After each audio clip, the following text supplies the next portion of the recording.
Miiverse. It was Nintendo's attempt at making a family-friendly hub for people to share their thoughts, opinions, and experiences of hundreds of games on the Wii U and 3DS systems. I personally used Miiverse a decent bit when it was still around, and I was there from the very beginning. I'll be honest though, this online service isn't something that I hold extremely close to my heart. It's not as nostalgic to me as Flipnote Hatena on the DSi was, but aside from the possibility of unofficial fan servers, all of these services are now defunct and gone forever, which kinda sucks. I'm still glad I was able to experience Miiverse to some extent when it was still around, and with this video I want to go through the history of it, share my memories with the platform, talk about the different communities tied with it, and how it eventually met its demise. And though many of you might remember it just as well as I did, Miiverse is something that a lot of people did not get to be a part of. It's a service that Nintendo has been silent about ever since its discontinuation in 2017. And with that, this is a retrospective and video essay about Miiverse, Nintendo's forgotten social media platform. I did it! I beat him! I beat him! Did you hear that non-specific action figure? I beat him! I beat him! Yeah! Oh, yes! All right! Finally, yeah! Miiverse was first revealed in a pre-E3 Nintendo Direct all the way back in 2012. The late Satoru Iwata introduced it as this new way to connect with other people around the world. One of the examples Iwata presented through a very Nintendo-like trailer, to say the least, was that when using Miiverse, you could get advice on how to beat a certain level on a certain game, and people could walk you through it just by responding to your post. Wow, Nintendo invented a message board. Crazy, I know. But it was obviously used for much more than just that. Miiverse launched alongside the Wii U system on November 18th, 2012, and just by accessing it on the home menu, you were able to do a number of different things, such as drawing artwork on the Wii U gamepad, expressing your fondness or frustration for a specific part in a game, sharing screenshots for your favorite moments, and in some cases, posting certain video clips from YouTube. People would rate up your Miiverse posts with a yeah or unyeah, which essentially was just a like and dislike rating system. You could comment on other posts by reacting with certain expressions and by typing or drawing short little messages. It was a message board / social media platform created by Nintendo and Hatena. It was isolated within the Wii U system and aimed towards a family-friendly audience. Yes, later on it would come over to the 3DS, PC, and smartphones, but for now I'm going to focus on the Wii U side of things, as that's where the service really shined in my opinion, and that's how I mainly used it. I didn't spend a whole lot of time posting on Miiverse myself. I mainly just went on to see what other people were discussing, and thankfully my 12-year-old self didn't post anything super embarrassing. I made a post about how I beat Donkey Kong Crash Course on Nintendo Land after 25 tries. Yeah, I know, I'm a god of all games. There was a post where I just said, I love this minigame, and we party you, or whatever. But there was one Miiverse post I can't seem to get my head around. I see Squidward on every wall of every map. Keep up the spam and we might see something at E3. And that was for the Splatoon 1 community. I'm guessing it had to do with like Squidward posts showing up in game, and then I'm like, hey, if it shows up in game, maybe it will show up at like a E3 tournament or something. I have no idea. I honestly don't know, but feel free to speculate in the comments, I guess. Anyways, you would make these posts in separate Miiverse categories, or communities, as they were called, such as the Splatoon community that I just mentioned. A better example would be if you wanted to make a celebration post for getting first place in Mario Kart, you would post in the Mario Kart 8 community section. Most games and applications had these very specific sections to stay on a certain topic, like YouTube, Hulu, most Nintendo published games, if not all of them, and a lot of indie games as well. There wasn't just one big Miiverse community, it was divided up into little tiny pieces, and I really enjoyed browsing through a lot of these from time to time. Unfortunately, it didn't always work out for Nintendo, as people often posted some inappropriate, offensive, and downright crazy stuff on certain communities, even having some of the weirdest interactions and conversations I've ever seen. I'm hoping that some of those were very, very ironic. Roleplay was also a massive issue, as there was just way too much of it in all the wrong places. And Nintendo actually did step in and add more restrictions later on to stop things like excessive roleplay, or at least, cool it down a bit, and one of those major restrictions being a 30 post limit for one day, but yeah, that didn't stop much.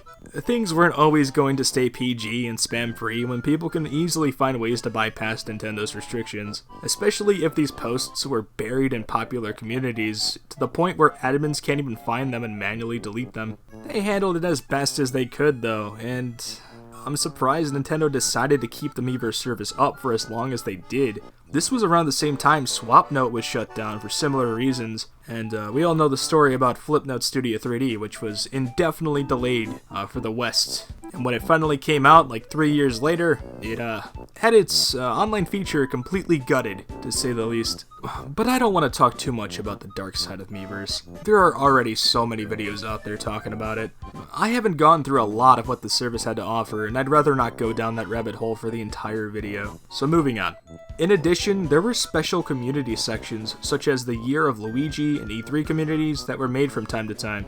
There were also developer communities for games like Super Smash Bros. For Wii U, where Masahiro Sakurai himself would give updates and share screenshots of the game. You were also able to send your Nintendo Network friends private messages through the service, something we still don't have on the Nintendo Switch at the time of making this video. And you know what? I love my Nintendo Switch and all, but something that made the Wii U system stand out so much more was in fact Miiverse. Ever since the Wii U launched, this service was heavily integrated into the system itself and many of its games. It made the system burst with so much Nintendo charm, and makes me really miss the days when Nintendo was a bit more fun and creative with their extra built-in features, like Miiverse, like the Mii Plaza, like all of the Wii channels, among many others. It's just sad that we don't get to see that kind of stuff anymore. But again, I'm getting off topic. This is a Miiverse retrospective, and I can't make a Miiverse retrospective without mentioning how important and vital it was to the Wii U in its many games. Let's just say, playing on that system nowadays is just not the same without it.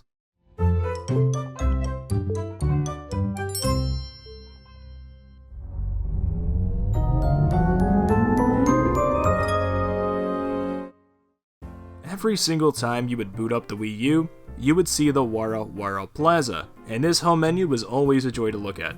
The Wara Wara Plaza would show up some of the most popular Wii U games during a certain period of time, along with some of the most popular Miiverse posts during a certain time. It was a hub where everybody's Miis from around the world would communicate with each other. Text bubbles would appear above the Mii's heads, and these text bubbles obviously represented different Miiverse posts. Every game icon on this menu represented different Miiverse communities, and every Mii represented a different person. The Wii U might have failed when it came to lifetime sales, but I will never forget about this console, not only because of the amazing games it had, but also because of how iconic this plaza was to me. And when it came to some Nintendo published Wii U games, the integration was a lot more interesting, and even pushed some of these games to new levels of enjoyment.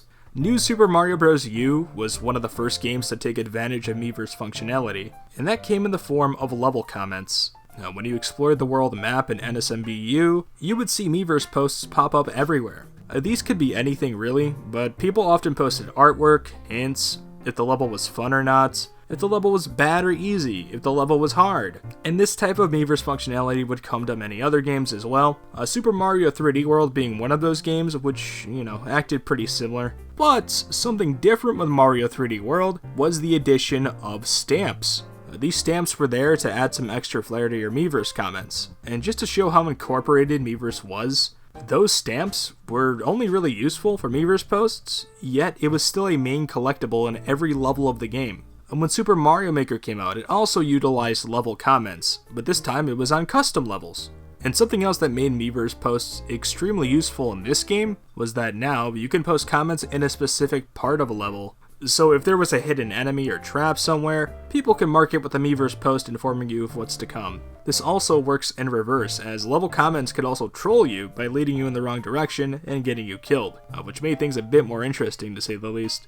Splatoon also had Miiverse posts. You would see these posts scattered across every single stage, including the Inkopolis Plaza, where you saw tons of amazing artwork, funny squid puns of course, and things like hype posts for Nintendo Directs, E3, and upcoming games. But by far my favorite way a game incorporated Miiverse was the Miiverse stage in Super Smash Bros. For Wii U and 3DS. This stage was added later on as free DLC for the game, and depending on which character you played, there would be Miiverse posts in the background cheering that character on. So if I was playing Bowser and the other person was playing Ike, there would be both Bowser and Ike cheer posts in the background.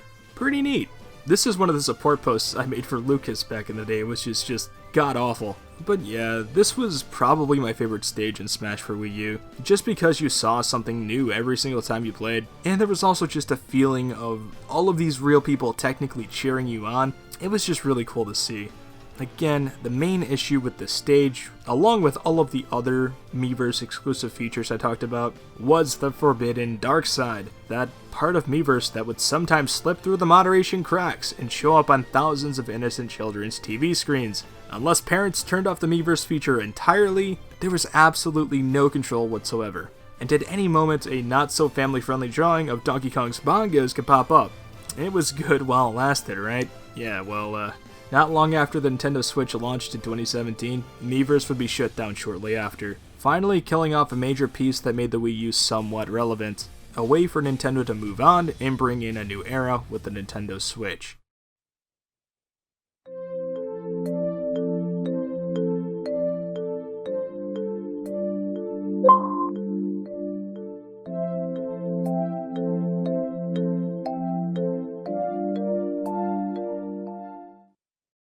Miiverse ceased operations November 7th, 2017. The official statement given by Nintendo goes as follows: "We decided to end the service at this time because, among other reasons, many users are shifting to social networking services."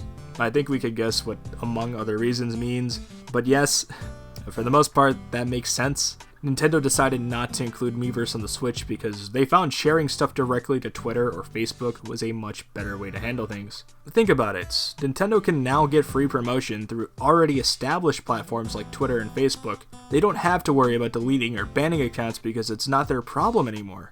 You can post as many F-bombs as you want, or draw as many Donkey Kong bongos as you want, without an isolated family-friendly platform like Miiverse restricting you to post that kind of stuff. It doesn't really matter to Nintendo. Closing Miiverse was the smartest decision Nintendo could have done, but it goes back to the whole Nintendo charm thing.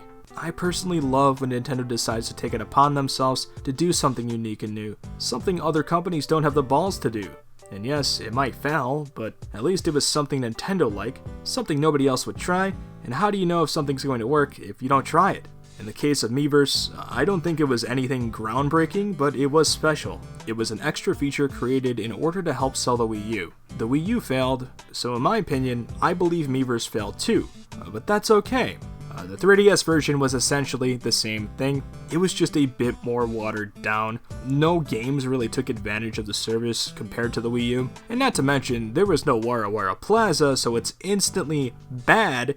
No, but I think the only good thing to really come out of it was that you can now post on 3DS game communities, which was cool, but I believe you could do that on the Wii U too. I don't really remember. Yeah, but without the Wara Wara Plaza, without the game integration, the Wii U version of Miiverse was just the definitive experience. And I brought this up earlier, but when I said playing the Wii U nowadays is just not the same without Miiverse, I meant it. This system is a lot more soulless and empty now without Miiverse functionality. The Wara Wara Plaza is now filled with default messages. Smash Bros, Mario Maker, Splatoon, all of these games lost that big chunk of Miiverse functionality. Yes, The Legend of Zelda Breath of the Wild may have signified the death of the Wii U, as it was one of the last Nintendo published games, but the end of Miiverse truly was the end of Wii U in my eyes.